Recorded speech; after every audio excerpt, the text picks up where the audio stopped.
ஓம் ஷாமளாயை வித்மஹே ஹலஹஸ்தாயை தீமஹி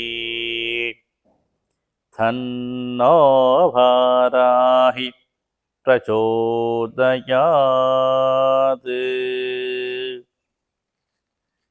ஜெய் வராகி. உலகெங்கும் வாழக்கூடிய அன்னை ஸ்ரீ கோட்டை வாராகியினுடைய பக்தர்கள் அனைவருக்கும் அடியேனின் ஆசைகள். ஐயா கேட்டாரு, சாமி இந்த ஆலயத்திற்கு வந்து வழிபாடு செய்தால் என்ன பலன் கிடைக்கும்?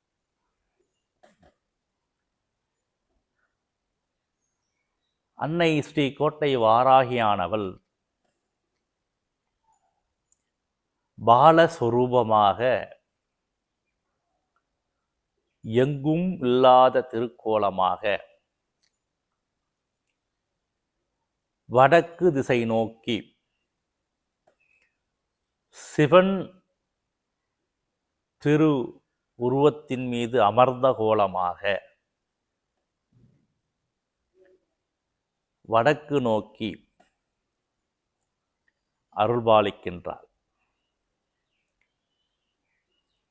இந்த ஆலயத்தினுடைய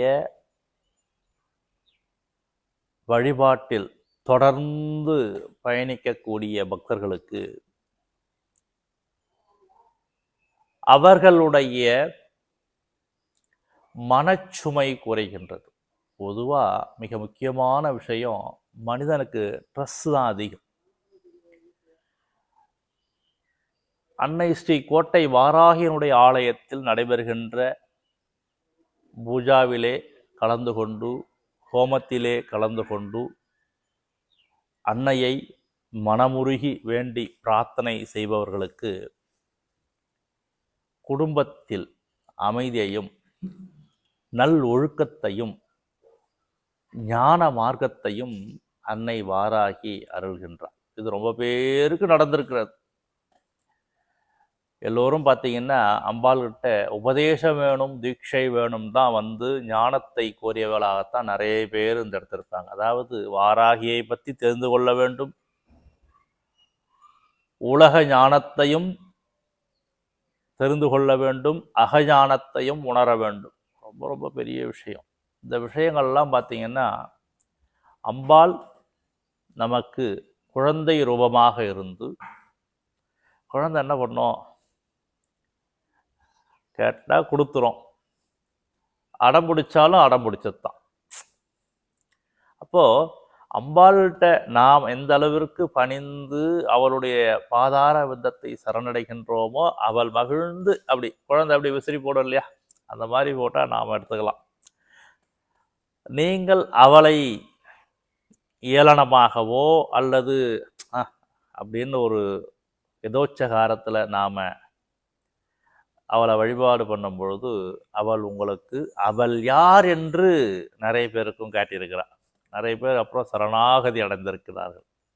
இந்த மாதிரி நிறைய பெருமைகளை சொல்லிக்கிட்டே போகலாம்.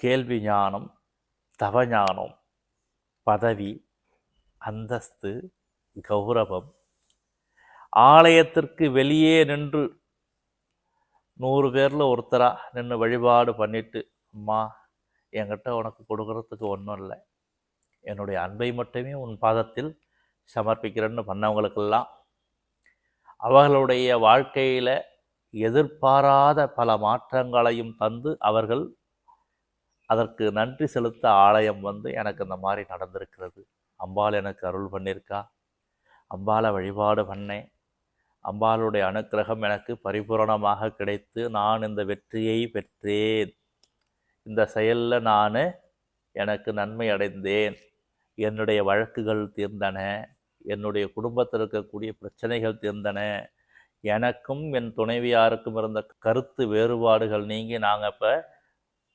ஒன்றா கொடுத்தனம் பண்ணுறோம். இந்த மாதிரி நிறைய விஷயங்களில் அம்பாள் வந்து இதுதான் பெருமை, இதுதான் அப்படின்னு நம்ம அறுதிட்டு கூற முடியாது. அந்த அளவிற்கு அன்னையனுடைய பராக்கிரமம் பெரியது. ஆலயத்தில் அம்பாள் உருவம் மாத்திரமே சிறியது, அவளுடைய கீர்த்தி மிக மிக நீண்ட பெரியது. அப்படி ஒரு கிருபையை அன்னை கோட்டை வாராகி ஆனவள் வரக்கூடிய பக்தருடைய வாழ்விலே நிகழ்த்தி கொண்டிருக்கிறாள். இதை பார்த்து கொண்டிருக்கக்கூடிய பக்த கோடிகளும் அன்னையினுடைய பாதார விந்தத்தை சரணடைந்து அவளுடைய அருளை பெற்று உங்கள் வாழ்க்கையில் இருக்கக்கூடிய பலவிதமான துன்பங்கள் விலகும். அன்னையினுடைய அருள் பரிபூரணமாக கிடைக்கும். வாருங்கள், அன்னை ஸ்ரீ கோட்டை வாராகியினுடைய பாதார விந்தத்தை சரணடையுங்கள். அவள் உங்களை வழிநடத்தி கை தூக்கி விடுவாள் என்றால் அது மிகையல்ல. நம்முடைய வாராகி பக்தர்கள் ஆள்போல் தழைத்து அருகது போல் வேரூன்றி மூங்கில் போல் இலைகிளைத்து முதியாமல் வாழ்ந்திருக்க வேண்டும் என வாழ்த்தி அமைகிறேன். ஜெய் வராகி.